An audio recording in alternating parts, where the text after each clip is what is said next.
today we want to invite you all into a discussion we were having the other day, and it centered around, are you a creative nerd or a fashion nerd? And what we mean by that is, I always consider myself a fashion nerd. I'm the creator, designer. Tish is the technical, make clothes, but I'm going to make sure your clothes fit. And Zahia is I'm just going to design everything and have somebody else make it. And we realized that is how we ended up in our separate careers. So the vision that I have in my head, I can make it to make sure it comes to life. But after that, I'm like, it's done. I'm finished.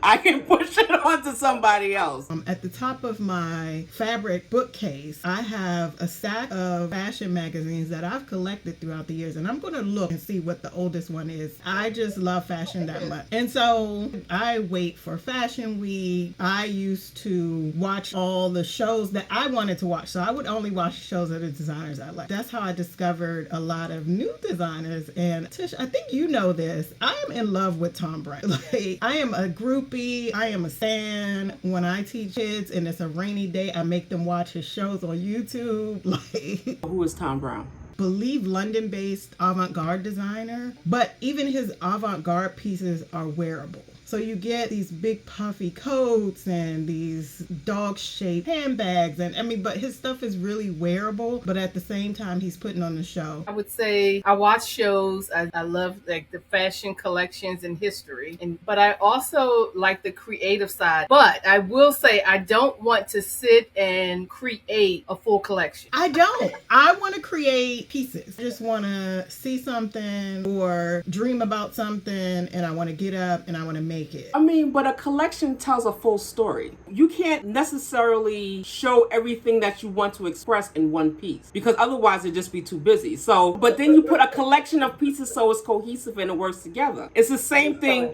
Like, I think about a collection as a wardrobe. So like for the season, it's just like, okay, how would I present this piece as a part of a bigger collection? But see, for me, my collection would be like, the only collection I would ever want to make is coats. And I would make a whole season's worth of coat, right? But I don't want to make the pants to go with the coat. I just want a whole bunch of different coats, and I want that to be my entire collection. I've designed a collection before. I think it's more of having the inspiration and the creative thought to think a full collection, because I'm thinking about how everything is going to tie together to go back, but I'm also thinking of the fits, because that's what I do.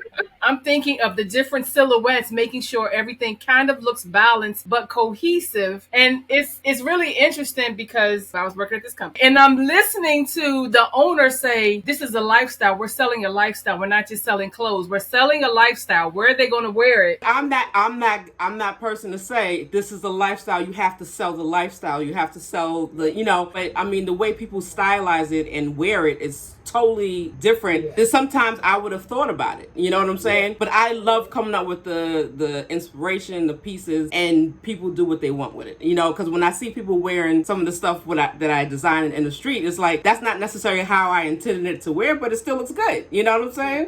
I would be the person who is wearing it not necessarily how you intended to wear it. Because if I can, I had the pleasure of testing one of your patterns, and I wore it, and I don't think you intended it for it to be a matching set with the shorts I made with it. So I think I'm more of a fashion style girl who creates. I'm a creator, because we were just talking about the size of our wardrobe, and I'm like, you would think I would have a lot of clothes, but I do not have a lot of clothes. I make a lot of my own, but it's very specific pieces, and the stuff that I don't like, I give away. But Naima, why don't you explain to the people how big your wardrobe is? I have a very extensive wardrobe, and I have pieces in that wardrobe, and I like, for prime example, and I also take a picture of this. I used to work at a major department store, and at that major department store, if somebody bought a garment back from, say, California, and they returned it in DC, and we didn't have that, it would be marked to 1 cent and sent to like a TJ Maxx type place. Just so happens this coat ended up on the sales floor for 1 cent. Employees couldn't buy 1 cent things, right? Because you can't use your employee discount. So what did this girl do? And this coat is gorgeous. It's wool and cashmere. It's this big fur, gorgeous coat. So I called my mother.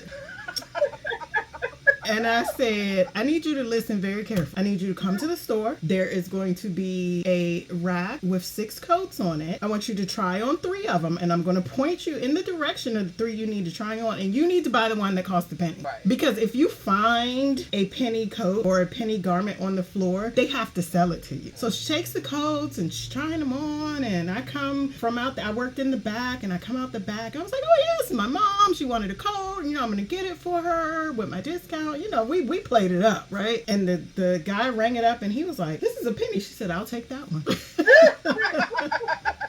And I still have that coat. Now, I might not can button it, but I'll never get rid of it. And this is how I tend to collect. Tell you a story behind most of my favorite pieces. I can tell you why I got it, where I got it, how I got it. But yeah, I do have a very extensive wardrobe. I wear most of it. I could go for 3-4 weeks and not repeat something. So Tish, what about you? How's your wardrobe compared to Naima's? Just as bad. I have a reason though, because as a tech designer, everything that is in the stores come across our desk. I literally come home, I got trash bags right now of samples. And can I just tell you, she's an enabler. In those trash bags, there's probably half of the stuff is for me. When you work in the industry, the designers are the last people to see it. Not unless, we see like the first fit sample, but when it comes to like the production, tech design sees it and they snag it before the designer that designed it actually gets a sample.